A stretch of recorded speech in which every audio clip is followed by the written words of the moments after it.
Uganda. Julie Matovu, please, the floor is yours. Thank you so much. Good morning, ladies and gentlemen. My name is Julie Nakalanda Matovu from Uganda. Today is my birthday.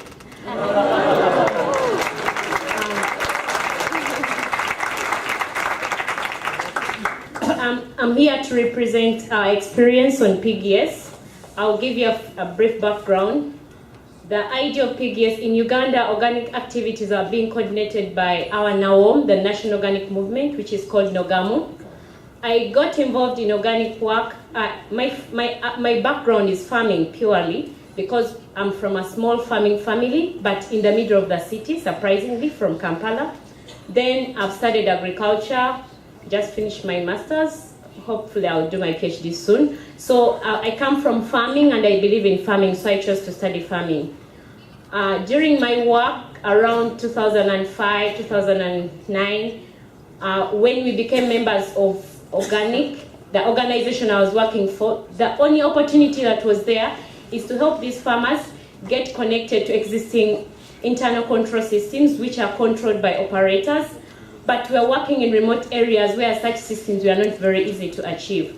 So I kept asking myself, what is there for the ordinary farmer, the local farmer, who may not be able to fulfill all these? What about the local market? Because as you may be aware, in our country, most of the internal control systems managed by operators are for the export market. Then here comes this training from NOGAMO, and just a very small bit of it is on PGS. Then I was like, yeah, that's it, that's for us. It excited me, and immediately I started doing it with just a few friends around in my village where I farm. It's a village and a town near the city, but when you come to Uganda, you see it's a whole mix of village and town setups.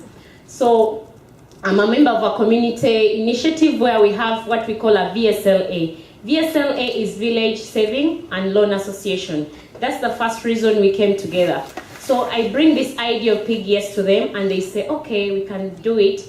But knowing the basic facts of PGS, that it should be accepted by people, not all the members of the PGS really were into it and participated in it, but we continue to do our saving schemes where we collect money and at the end of the year, everyone takes back what they've taken and what they've put in, including the profit, because it's a quick way of getting financial access without having to pay a big loan to the bank. So 2010, 2012, I do my master's and I particularly pick interest in doing research on the existing PGSs within the central region. I learn a lot and then I keep sharing this with my members, telling them that, okay, can we continue with this? The amazing thing now is that in our small group where we're running the Fresh Veggies PGS, everybody, we are 35 members, now everybody is doing it. So that's already a success. How are we organized? I have a poster presentation which I want to explain to you. This is how we operate. We operate on on our values and principles, and they include participation, quality, fairness, and trust. We are a people in a community. We've always lived together. We know each other. We already have things that matter to us, and we participate. So, based on these principles, we operate our PGS. Then we had an issue of how do we get to consumers? In our VSLA, some of the members are not able to make savings to the limit it's supposed to be. We have an opportunity of having like having up to 5 shares, which are an equivalent of 10,000 Ugandan shillings, which is just $4.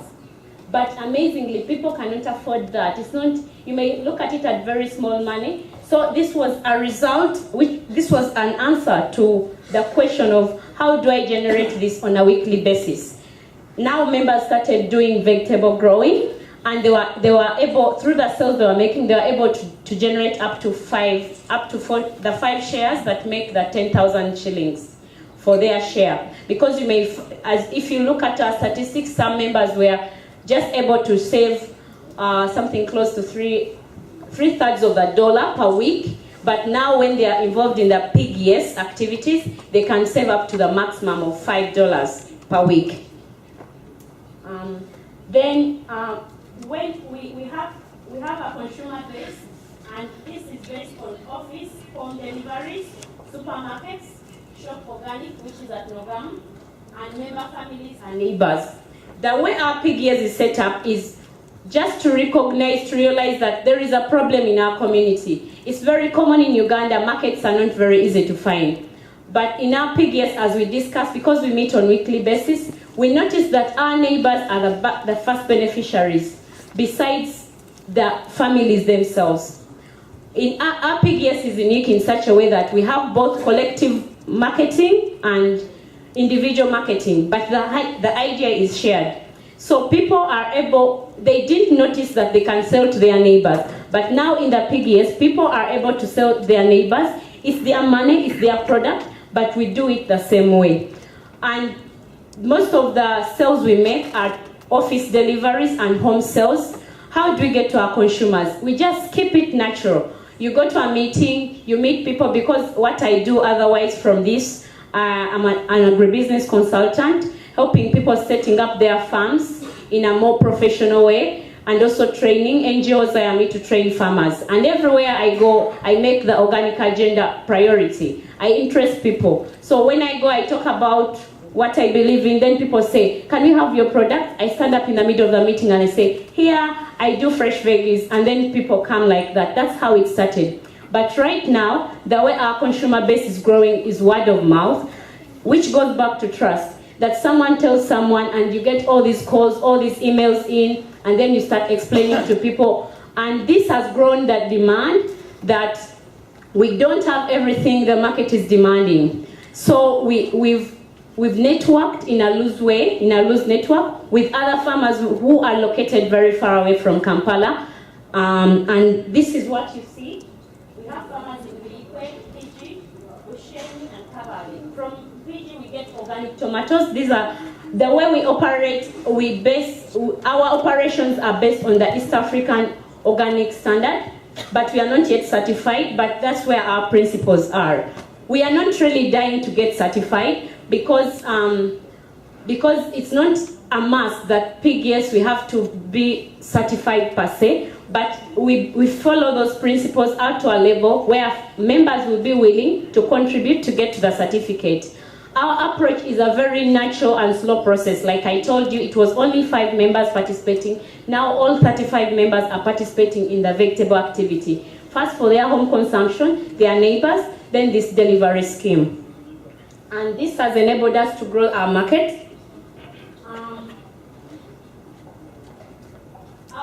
Our principles and our practices, we believe in safe inputs, on seed, and which we do collectively. When we meet on a weekly basis, because I have an agricultural background, I share things the members who are largely smallholder farmers, shopkeepers, may not necessarily understand, and we do this when we do planting together. Initially, members were not willing to bring money to buy seed because I knew where the good seed would be, but now when we meet, they contribute and we go and buy good seed. We have a big problem in our country that we have a lot of counterfeit in everything, from what we eat, the clothes we wear, everything. So we have regulations, but the implementation level is quite low. So we have this big community of farmers that is confused. They don't know which input is there. And because of this, we have so many claims that they are synthetic products, people are calling organic. But now, because we have this affiliation to Nogam, we always ask, is this organic? Then we find out who has certified you. Then we know that this is not a genuine product, because the regulation is not so clear. And now this makes us safe because we are working within the same communities for us and for the people around us. So this helps us to uphold our principle. Then fertility of the soil and crop rotation, peer visits, peer inspection groups, marketing and feedback system. This is another way that we operate. during the activities we do when we are setting up the gardens, because majorly we are in vegetables, but you may find that in Uganda many people grow their own food. So we also do food crops that people are doing. We emphasize the fact of soil fertility, and then people learn practices like crop rotation, how to make compost. It's a way of learning by doing slowly, and we don't have formal sessions where we have trainings because we are not funded. It's a self-initiative, but we subscribe to Nogamo, so we can sometimes benefit from those workshops, but it's only for a few members. So as more members go for such workshops and then we continue practicing here, the knowledge base is grown, and the level of how we practicing our agricultural practices also, the organic practices also increases. Then we have a feedback system through the phones, through the visits when we are making deliveries, and email. We usually send on a monthly basis an article about maybe a good food, maybe a certain vegetable or fruit, but then we also emphasize the fact of organic. So you find that our consumers share it with others, then through we get a feedback system, and then you get more people asking you more about organic. Why do you think about this and that? Our consumer base is not this consumer base that would be so much interested in the certification, because we are not yet aware of how much they will be interested in sharing the costs. And it's something that will keep our members if we emphasize on it. But amazingly, members are keeping the standard through the peer visits. We see that people thought, some people who initially thought that I have to use chemicals, they now know that I'm just being misled. We have a big community of farmers, a population of farmers in Uganda who are using chemicals just unknowingly. The story is so different in Africa that because something is happening and someone is advertising it, people end up using it. There are no answers because our extension system is now not quite strong. There is no one to offer extension. So people are very much encouraged by such an initiative that is almost offering free extension and bringing out the support of the inputs within on the farm, which is a cheap way. And in so doing, they end up upholding the practices. Our products are, we have fresh vegetables, we have fresh herbs, fresh fruits, fresh food crops, and then the Nutri-Eggs. Like they just shared a bit of free range. Some members have free range, and this, because of the way the animals are kept, it has a more nutritive value of, the egg comes out in a very good way, but also we use the manure, because our soils in this side of this part of the country, it has always been agricultural. Some of the soils are getting very old. So we find it very beneficial for someone to do some poultry, at least basic poultry, a few birds, to provide the input for the compost. And it has worked so well because we have a generally in Uganda, we have a mixed farming system. Then these are our contacts. Our email address is freshveggies, as in FRESGVEGGIES 2012 @gmail.com. Thank you so much. Thank you for keeping time, Julie. Thank you very much for your report about your important work. And now we are once again jumping to a very different area, because we are going to the Fiji Islands, which are very far away and famous for rugby. That's all what I know about these islands, so I'm very glad to hear more today. Karen and Stephen, please, the floor is yours. Thank you. It's a really good point, actually. There's a Sevens rugby tournament happening in Australia at the moment, so I had to fight to get the Pacific Islanders here today. They'd all prefer to be watching that. My name's Karen Mapusua, and I'm with the Pacific Organic and Ethical Trade Community, which is housed in Fiji, but we're a regional organisation across the Pacific, members in 13 Pacific Island countries. We have quite a few roles. Our first priority is to make sure that Pacific people have adequate quantities of clean, safe, nutritious food. And of course, building onto that is to provide livelihood opportunities through organics. In order to do that, Port Com's engaged in advocacy at all levels, capacity building in the region from farmers, farm support organisations, managing our Pacific Organic Standard, which I'm happy to say does make mention of fair prices to farmers. We also try to assist third-party certification, and we've started to develop PGS. Our first PGS was established in New Caledonia about 5 years ago, and in the last 2 years, PGS have been developing in Fiji, Kiribati, the Solomon Islands, and French Polynesia. Can I just ask, how many people in the room have been to a Pacific island? 1, 2, yeah, not so many. I didn't want to repeat things if you all knew the Pacific. This is the Pacific. We have 22 island countries and territories, a population of overall around 11 million. 9 million of those are in one country, Papua New Guinea. About another million are in Fiji, and the last million is scattered over the other 20 countries. So we have very small populations, and that's a real issue for us in lots of ways.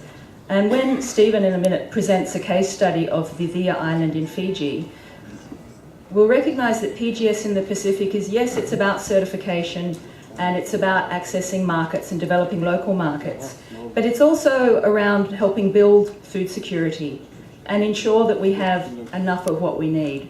One of the things in the Pacific is we had really resilient food systems in our communities, and they have broken down quite fundamentally. We are under pressures from climate change, which is impacting on weather systems. We're having a horrible drought at the moment in the Pacific. We're surrounded by ocean and we can't get drinking water in some countries. Kiribati has purchased land in Fiji, so they have somewhere to go when the ocean rises. On the other hand, we have enormous problems with non-communicable diseases. In many countries of the Pacific, adult diabetes rates are at 40%. So we have huge problems in our food systems. And we see that PGS has a role in helping rebuild those systems and calling on the structures that traditionally in our communities help provide food and nutritional security for people. So we will talk about one island, the island of Vithia, which is in Fiji. And we'll start off just by showing you a very short DVD that was produced with the assistance of IFAD, who's been helping us with this work, just to give an idea of what Vithia looks like and what's happening. Vithia Island in Fiji is remote. Untouched by tourism and industry, the environment here is pristine, and its 1,000 inhabitants intend to keep it this way.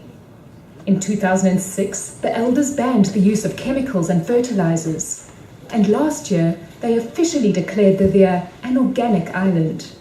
Because of this declaration, they've managed to rebuff government plans to build a timber processing plant here. Although it would have created much-needed jobs, the elders believe that organics is the long-term economic solution. I believe that is the best way to create a path for our children to follow, where they will find peace and prosperity. And the children here have already started on this path. The principal of the island's high school, Ezekieli Kadekaritu, always supported the idea of an organic island, and he believes that young people are the key to sustaining it.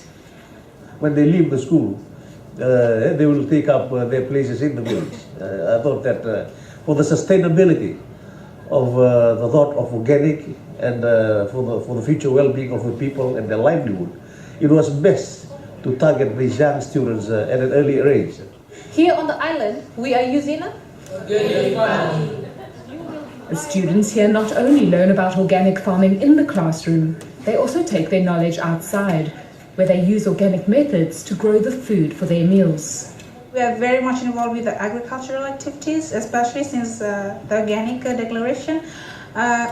It teaches us students to be more responsible of how we manage our resources. We take care of the environment, and so likewise the environment will provide for us what we need. The environment may provide what they need, but will it earn them money?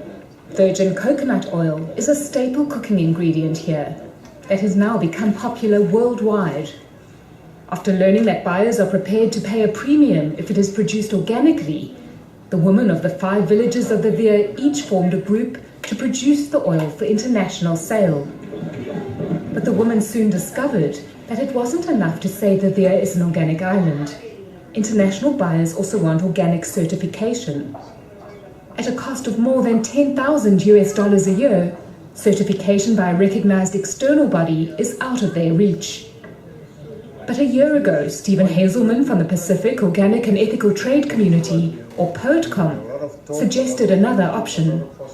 Groups of farmers get together, discuss, and certify themselves. This certification is done to a standard, and in this case we are using the Pacific Organic Standard. The documentation, the paperwork, and all that is identical to a third-party certification.